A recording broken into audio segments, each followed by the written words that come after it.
Entre os manuscritos Nag Hammadi, um dos textos mais importantes e reveladores é o Apócrifo de João. Esse texto, considerado central ao pensamento gnóstico, apresenta uma versão detalhada da história da criação que difere radicalmente da tradição encontrada no Gênesis bíblico. No Apócrifo de João, o processo da criação é descrito como um evento complexo, envolvendo emanações divinas, o trágico erro da deusa Sofia e a criação do Demiurgo, o ser responsável por formar o mundo material. Esta narrativa oferece um insight profundo sobre as origens do mal, o sofrimento e o aprisionamento da alma humana. O texto começa com uma revelação dita a João, o apóstolo, após um período de angústia e questionamento. Ele procura respostas às grandes questões sobre a criação do mundo e o destino da humanidade, e nesse contexto ele recebe uma visão divina explicando a história verdadeira do universo. A revelação que João recebe é bem diferente do que ele esperava. Em vez de um Deus benevolente e poderoso que cria o mundo em um ato de perfeição, ele descobre que o mundo físico resultou de um erro cósmico, um trágico desvio do plano divino. No início, o Apócrifo de João descreve Pleroma, o reino celestial onde a totalidade da divindade reside. Este reino é composto de várias emanações ou erros, seres espirituais que representam aspectos do divino. No topo desta hierarquia está o Ser Supremo, o Deus invisível e desconhecido, uma entidade de luz pura e infinita. Tudo no Pleroma é perfeito e harmonioso, até que um erro ocorre. Esse erro é cometido por Sofia, uma das emanações divinas. Levada por um desejo de conhecer o desconhecido e criar algo por si mesma, Sofia atua sem o consentimento do Ser Supremo. O resultado é a criação do Demiurgo, um ser deformado e ignorante que não entende sua origem verdadeira e acredita ser ele mesmo o único Deus. O Demiurgo, descrito como um criador arrogante e ignorante, cria um mundo físico baseado na sua percepção limitada do divino. Ele molda o universo material e, satisfeito com a sua criação, se proclama ser o único Deus. No entanto, ele não percebe que ele está apenas imitando imperfeitamente a criação espiritual verdadeira do Pleroma. No gnosticismo, o Demiurgo é visto como responsável por criar o mundo material e tudo dentro dele. Mas este mundo é imperfeito, cheio de sofrimento, dor e ilusão. Para os gnósticos, o Demiurgo é, na verdade, o Deus descrito no Antigo Testamento, que criou o mundo físico e impôs leis rígidas sobre a humanidade. E isso é altamente provocativo. A história contada no Apócrifo de João também descreve a criação da humanidade. O Demiurgo, seus servos, os arcontes, moldam os primeiros seres humanos da matéria, mas eles não conseguem dar vida a essas criações. Apenas quando um esforço divino originado do Pleroma é infuso neles, os humanos ganham consciência. Portanto, os humanos são uma mistura de matéria e espírito. O corpo físico, criado pelo Demiurgo, é uma prisão para a centelha divina que luta para retornar a Pleroma.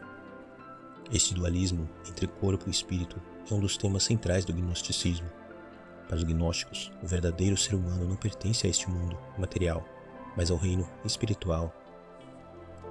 O Apócrifo de João revela que o Demiurgo e seus arcontes governam o mundo físico com um propósito: manter a humanidade ignorante de sua verdadeira natureza. Eles criam distrações, prazeres e sofrimentos para que os humanos permaneçam ligados aos seus corpos e ao mundo material, sem saber que, de fato, eles são seres divinos. O gnosticismo ensina que a alma humana é destinada a transcender este mundo imperfeito, mas isso só é possível através do conhecimento secreto, gnose, que revela a verdade sobre a criação e o eu. Neste ponto, o Apócrifo de João oferece uma interpretação radicalmente diferente da queda de Adão e Eva no Jardim do Éden. Diferente da narrativa tradicional bíblica, onde a desobediência de Adão e Eva por comer a fruta proibida é vista como o começo do pecado, o gnosticismo vê esse ato como um primeiro vislumbre da gnose. A serpente, geralmente identificada como Satanás na tradição cristã, é vista pelos gnósticos como um símbolo de sabedoria. É oferecido a Eva o conhecimento que pode libertar a humanidade da ignorância imposta pelo Demiurgo. O ato de comer da árvore do conhecimento do bem e do mal não é um pecado, mas um primeiro passo para a iluminação. O papel de Sofia, depois de perceber o erro que ela fez criando o Demiurgo, é crucial no processo da redenção. Ela tenta corrigir seu erro, guiando almas humanas de volta ao pleroma. Embora Sofia tenha sido responsável pela criação do demiurgo e, por extensão, do mundo material, ela também atua como mediadora entre o pleroma e a humanidade, ajudando a despertar a centelha divina dentro de cada ser humano. É através do conhecimento trazido por Sofia e os mestres gnósticos que a alma pode ser libertada das correntes do corpo e do mundo material. A narrativa apresentada no Apócrifo de João não só oferece uma explicação para a origem do mal e do sofrimento, mas também apresenta uma solução, o despertar espiritual através da gnose. O demiurgo e seus arcontes podem controlar o corpo e os sentidos, mas eles não podem controlar a alma à medida que ela desperta a sua natureza divina verdadeira.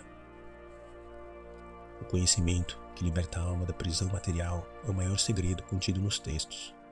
No fim desta sessão, somos convidados a refletir na natureza da realidade e da criação. A história contada no Apócrifo de João desafia as narrativas religiosas tradicionais e nos convida a considerar a possibilidade de que o mundo físico, com todas as suas limitações, seja uma ilusão que nos mantém dormindo. A verdadeira criação, o verdadeiro reino de Deus, não está neste mundo, mas além disso, no pleroma. A questão que resta é: estamos prontos para quebrar as correntes da matéria e procurar o conhecimento que nos levará de volta ao pleroma? Os textos gnósticos oferecem uma visão desafiadora e libertadora da condição humana, convidando-nos a questionar tudo o que pensamos que sabemos sobre a criação e nosso lugar no universo. O gnosticismo, com sua visão única de criação, o papel do demiurgo e da libertação espiritual, deixa um marco profundo na história, mesmo que fosse suprimido pela Igreja Ortodoxa. Ideias gnósticas, que são frequentemente rejeitadas e marginalizadas pelas religiões dominantes, continuam a influenciar vários movimentos religiosos e filosóficos durante os séculos. Fascinantemente, esses ensinamentos ocultos persistiram e encontraram novas formas de expressão em diferentes contextos e eras, formando o pensamento espiritual esotérico do Ocidente. Nos primeiros dias da cristandade, o gnosticismo competiu diretamente com a ortodoxia cristã emergente.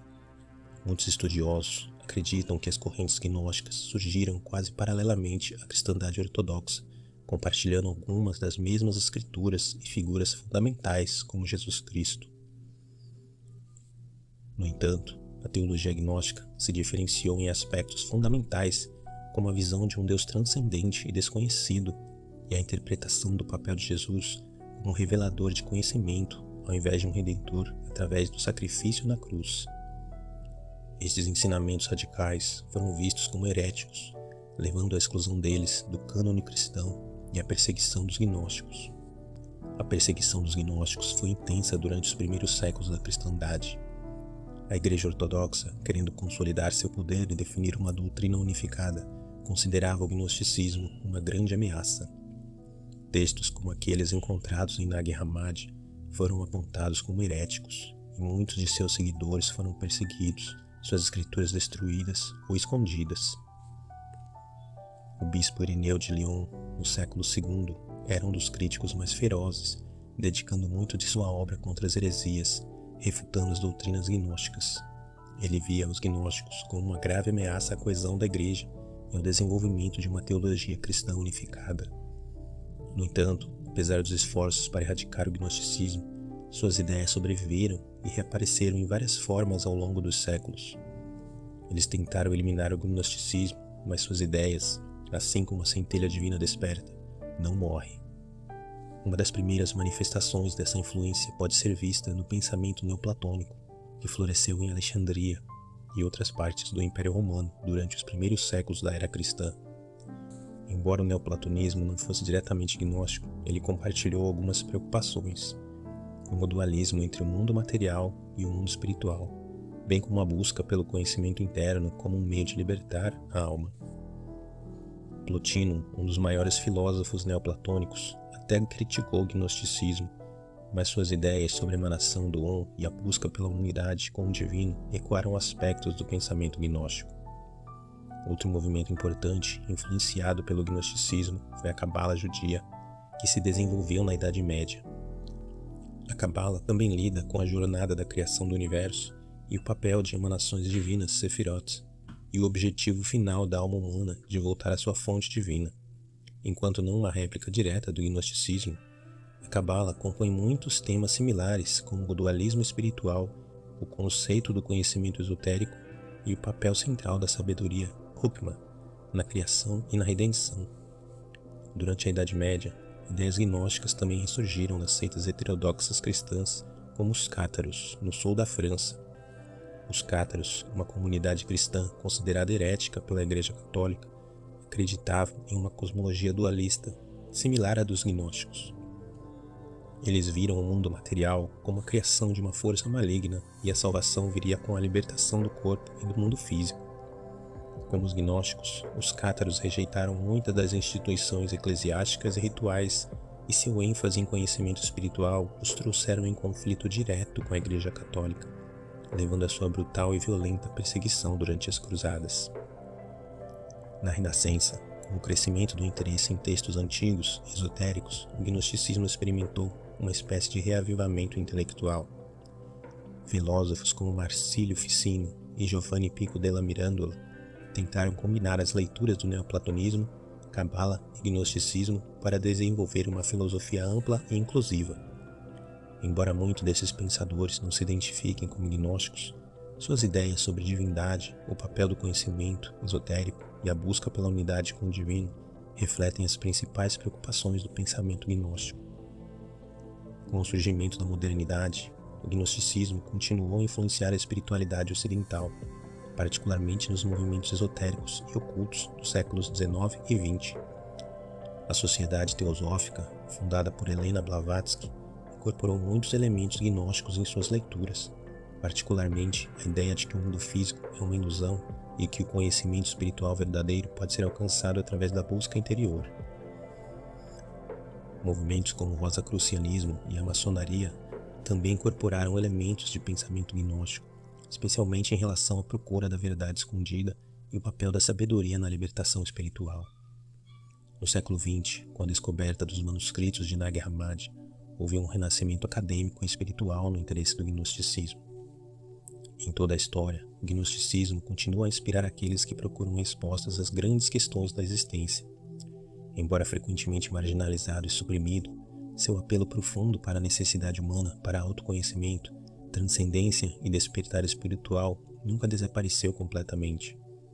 Para os gnósticos, a verdade está escondida, esperando ser descoberta por aqueles que têm coragem de olhar além das aparências. E assim, a influência do gnosticismo, seja sutil ou explícita, continua a formar pensamentos espirituais e filosóficos até hoje. Mesmo sob perseguição e rejeição, o gnosticismo nos convida a olhar para dentro, procurar o conhecimento oculto e encontrar a verdade que transcende o mundo material. O livro secreto de João, também conhecido como Apócrifo de João, é um dos textos mais importantes da coleção Nag Hammadi, pois oferece uma explicação profunda e detalhada da criação do mundo material e da origem do mal pela visão e pensamentos gnósticos. Em comparação com tradições religiosas convencionais que frequentemente atribuem a criação a um Deus benevolente, o gnosticismo sugere que o mundo físico foi criado por um ser menor e imperfeito, o Demiurgo, cujo ato de criação é marcado pela ignorância. O texto também explora a natureza do mal, mostrando que não é somente uma força externa, mas uma condição resultante da separação entre o mundo material e o mundo espiritual. O livro secreto de João começa com uma visão dada a João, o apóstolo, em que Jesus Cristo revela os segredos do universo, incluindo a verdadeira história da criação e da queda da humanidade para o mundo material. Esta revelação é perturbadora para João, pois desafia os pensamentos tradicionais que ele mantinha sobre Deus e a criação. O que Jesus revela é que o Deus Criador, frequentemente identificado no gnosticismo como Demiurgo, não é o Deus supremo e verdadeiro, mas uma entidade menor, atuando a partir da ignorância. O Deus Supremo, ou Pai Invisível, como os gnósticos o chamam, reside além do mundo físico em um reino de perfeição chamado Pleroma, do qual a humanidade se tornou uma estranha. De acordo com o livro secreto de João, o mal não foi criado por um ser absolutamente mau, mas é o resultado da ignorância. O Demiurgo, nascido de um erro de Sofia, uma emanação do Pleroma, acredita ser ele mesmo o único Deus, e assim cria o mundo material, sem entender sua origem verdadeira ou a natureza divina além disso. Demiurgo é descrito como arrogante e enganado, pois como ele mesmo não conhece a existência do Pleroma, ele acredita que o mundo material que ele criou é a única realidade, exatamente como nós. E essa ignorância é a fonte do mal no gnosticismo, pois ele gera um universo imperfeito, onde a matéria aprisiona o espírito divino. A história do livro secreto de João também explica como o Demiurgo governa o mundo através de uma hierarquia de seres chamados de arcontes, que atuam como guardiões do mundo material. Esses arcontes são descritos como forças espirituais inferiores que controlam mentes e sentidos humanos, mantendo a humanidade presa na ignorância. Eles reforçam a ilusão de que o mundo físico é a única realidade e desvia as almas humanas de sua verdadeira natureza. O mal, portanto, não é uma entidade isolada, mas um mecanismo de ilusões e distrações que mantém a alma longe do conhecimento do Pleroma. A criação da humanidade, de acordo com o livro secreto de João, também é uma história de encarceramento. O Demiurgo e seus arcontes criam o corpo humano a partir da matéria, mas a vida só emerge quando uma centelha divina vinda do Pleroma é infundida nele. Portanto, o ser humano é uma mistura de um corpo material criado pelo Demiurgo e um espírito divino que pertence ao Pleroma. No entanto, o Demiurgo e os arcontes mantêm o espírito preso no corpo, obscurecendo sua verdadeira natureza e o impedindo de retornar ao reino espiritual. Este aprisionamento é a origem do sofrimento e do mal, pois a alma divina é mantida em um estado de ignorância e separação de sua origem verdadeira. O papel do Demiurgo no livro secreto de João reflete uma interpretação gnóstica radical do mal. Ele não é um ser abertamente maligno como Satanás em tradições cristãs, mas, em vez disso, um ser ignorante e arrogante que acredita em si mesmo ser o Criador Supremo.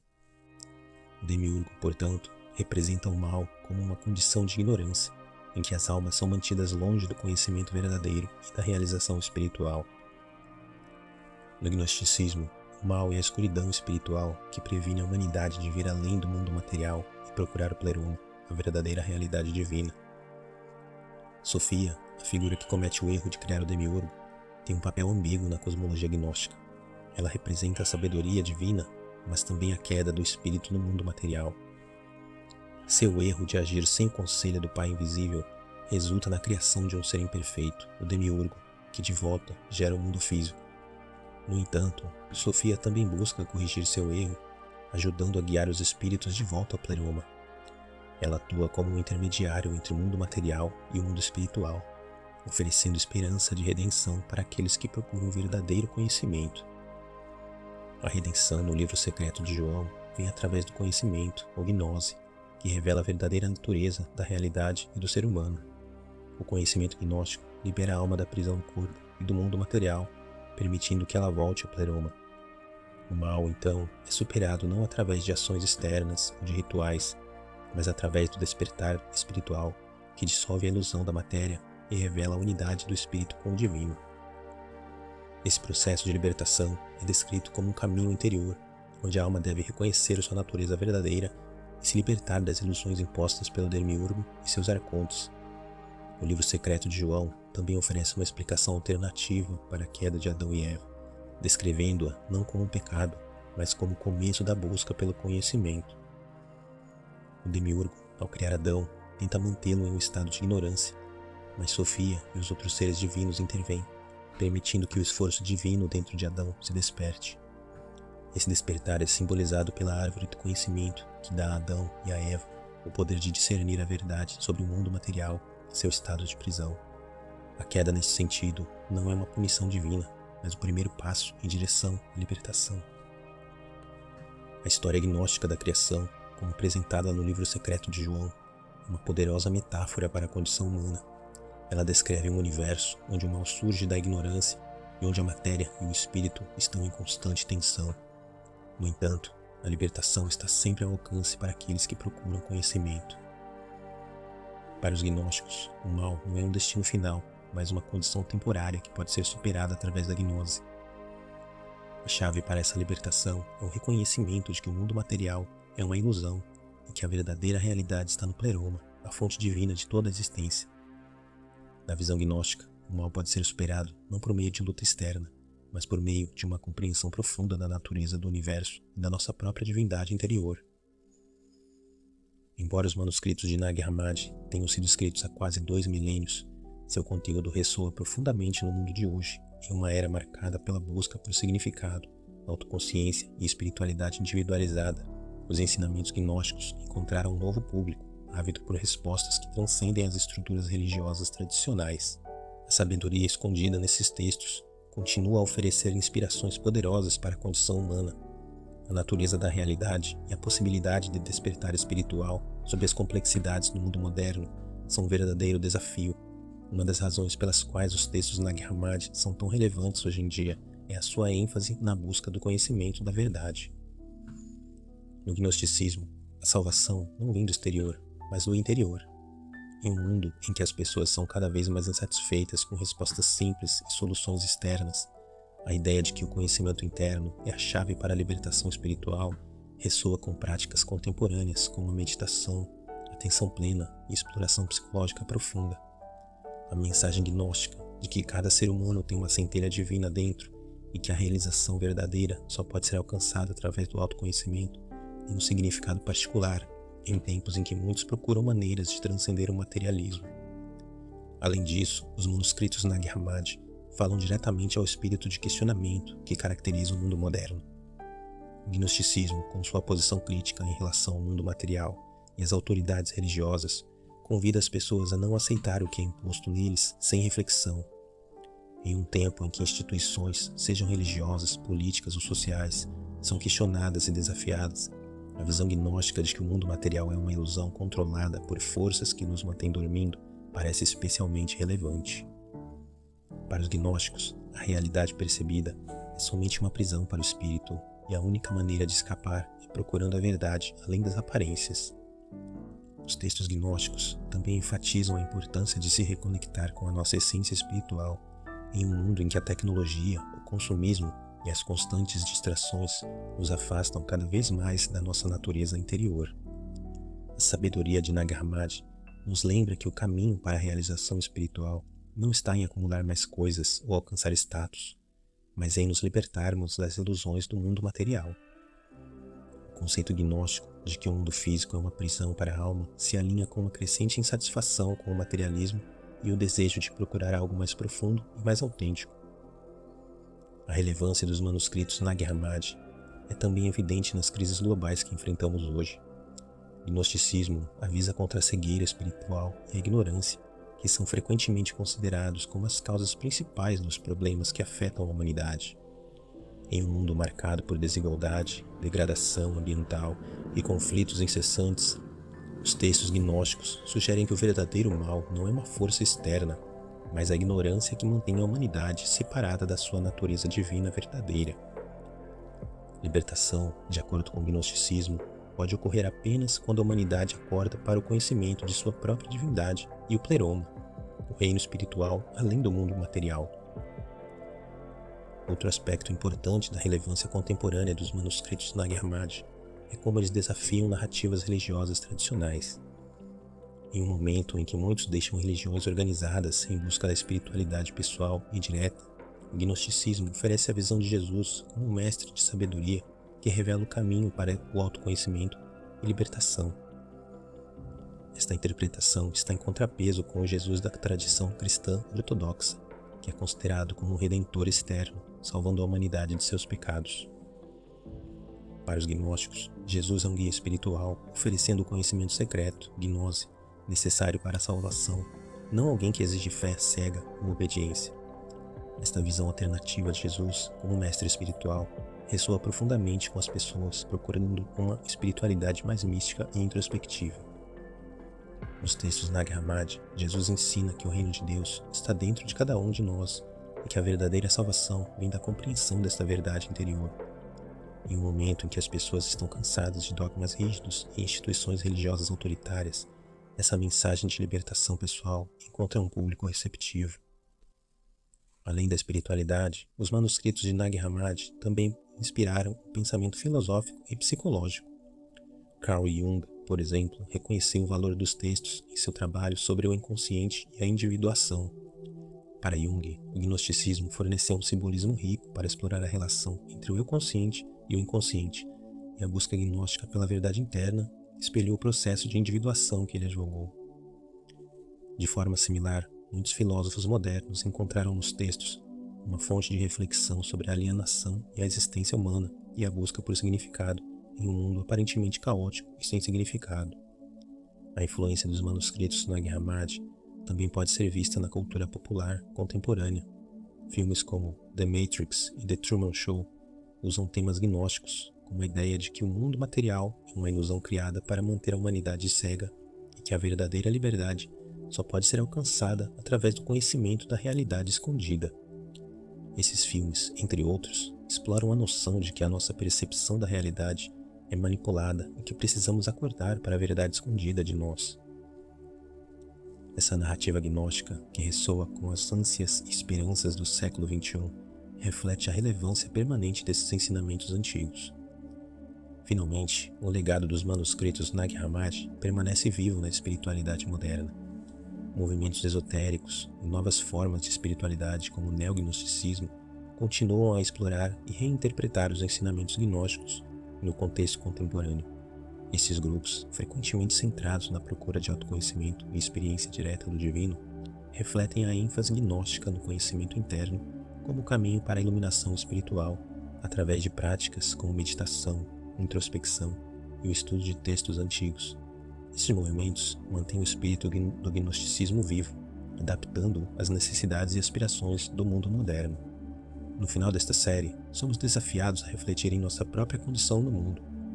Estamos vivendo na ignorância, prisioneiros da matéria, ou estamos despertando para o conhecimento que pode nos libertar? Esses textos antigos, com sua ênfase no conhecimento interno e libertação do espírito, continuam a nos desafiar a olhar além das aparências e a questionar a realidade material que nos cerca. Esses ensinamentos nos convidam a procurar a verdade que transcende o mundo físico e a encontrar nossa verdadeira natureza no pleroma, o reino da realização divina completa. Agora que você teve a chance de explorar os mistérios profundos dos manuscritos Nag Hammadi e a visão gnóstica da criação e do despertar espiritual, eu quero ver de você o que te chamou a atenção mais sobre esse conhecimento. Você já sentiu que o mundo em que você vive pode ser uma ilusão? Comente abaixo, compartilhe sua experiência ou reflexão. Quem sabe juntos nós podemos manifestar mais claridade e despertar espiritual em nossas vidas e no mundo. O caminho não tem que ser solitário. Quanto mais compartilhamos, mais ajudamos um ao outro nesse despertar da consciência. Então, vamos continuar essa jornada de transformação juntos? Inscreva-se no canal, deixe um like e compartilhe, pois assim poderemos ver o mundo material através dos olhos da consciência.